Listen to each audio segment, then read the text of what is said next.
In the heart of Birmingham, at the Vox Centre, would you believe February, it might be the month for Valentine and pure love, but in terms of business, it doesn't come any better than that. Of course, we've got the Metro Mayor, Andy Street, for the West Midlands. What a great honour and privilege to see you here at the Signature Event 2023. Oh no, the honour and privilege is mine to come along and support the events. And wonderful crowd here tonight. And what a great speech it's been so far. You're the champion when it comes to business and commerce. But what's so important about and different about these signature events and your connection and your partnership with Ninda Johal? Oh well, I've been coming along to these since I first stood for mayor. Actually, I always tried to do it because I admire Ninda as the sort of spokesman leader of the business community. He doesn't just put on a party; he understands and he celebrates entrepreneurs because he is one, and therefore he can recognise that in others as well. The last 2 or 3 years we had the pandemic. That was just a life changer, of course, and it's so nice to see almost 600 people from all walks of business and commerce, and of course you also just a key person here in the heart of the Midlands when you are championing business. The question I need to ask you, first of all, before we do anything else, is HS2 can actually happen? Yeah, HS2 will happen. Oddly enough, I was with the Rail Minister only yesterday, so there is hot information. And you know, the Chancellor was very clear on this as well. He said, we are really proud that this government is building this. And I agree with that. And so it will go from Curzon Street to London. Now, to be fair, there is a little issue about when it will get to Euston, but it will open as soon as is humanly possible from Curzon Street to Old Oak Common and then to London. They're also very clear it will go to Manchester and indeed to Nottingham. And does Euston seem to be a sticking point at the moment? Anyone can see. Just go and look at the construction works. It's going great guns here in Birmingham and indeed at interchange in Solihull and all down the line. But you just see the Euston site and see it's going more slowly. So I think a good decision is to say, right, we're going to get on quickly to open what we can as a sort of almost like a contained piece of it, and then Euston can be added a little later. That's how they did HS1, by the way. It went to Waterloo for years before the terminus at King's Cross was sorted out. If anybody knows anything about business, they know that you're not your typical 9 to 5 Monday to Friday man. You actually go out there and you bat for the West Midlands.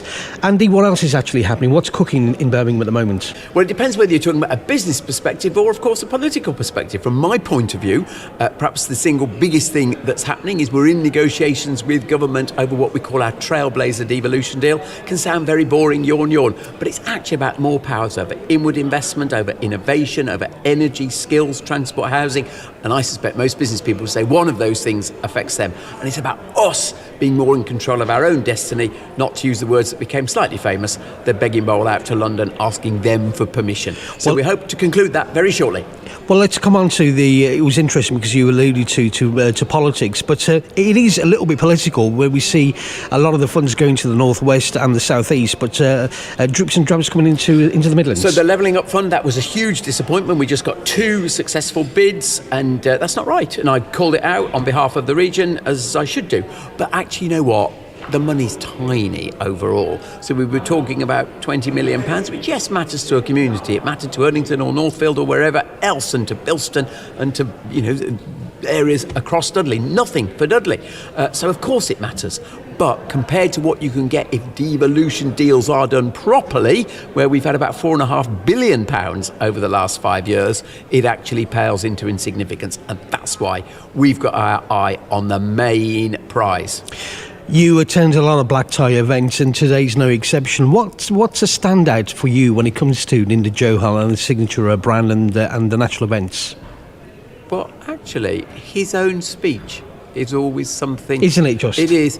I'll tell you this.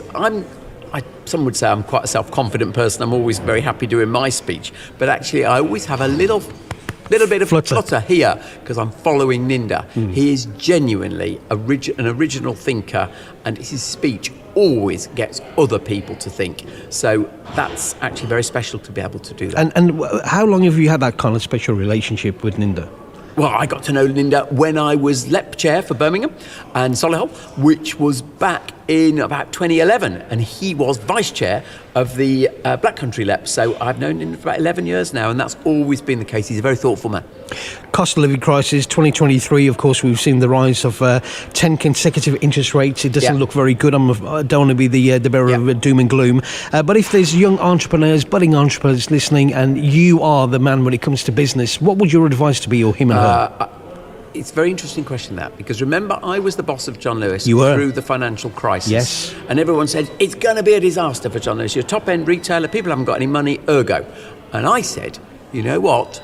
In adversity, there are still opportunities. So I'm not denying how difficult it is for many people, but there are still business opportunities. So my advice to any young entrepreneur would be, concentrate on the idea.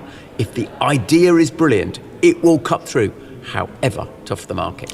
The Birmingham skyline is changing. We know there's more race developments, but when it comes to commercial retail units, we know there's a lot of vacancies. Lots of vacancies, yeah. Why is that? So why? Because retail's changing, and we can't put that back in the box. I'm afraid the genie's out the bottle.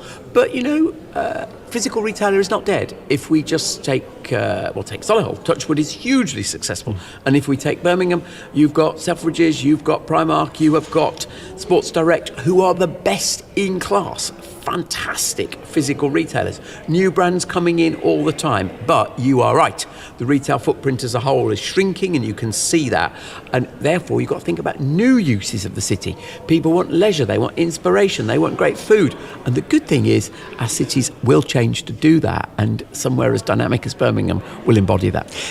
Andy, what's your exit strategy when you do leave this post? What's your leisure time plan like? What's your diary plan like? I'm not intending to leave this post, but my leisure time wouldn't change. I think if I were to suddenly not be in this post, I would do what I always do. I'd go to Wales, sit up the top of a mountain or on the beach on the Cambrian coast and just take it in. And that's something else we need to champion, of course. Some great parts in the UK. Staycation seems to be a big part of it. And you know what? Staycations can be in cities and towns as well. And we've got to get the tourist message out. Or some of the rural areas of the West Midlands. I mean, really, really important. A tourist dollar or pound, so important. But as you say, there are occasions you just want to go somewhere different. Andy Street, Metro Mayor for West Midlands, thank you so much for taking your time to speak to me. My pleasure. Thank you.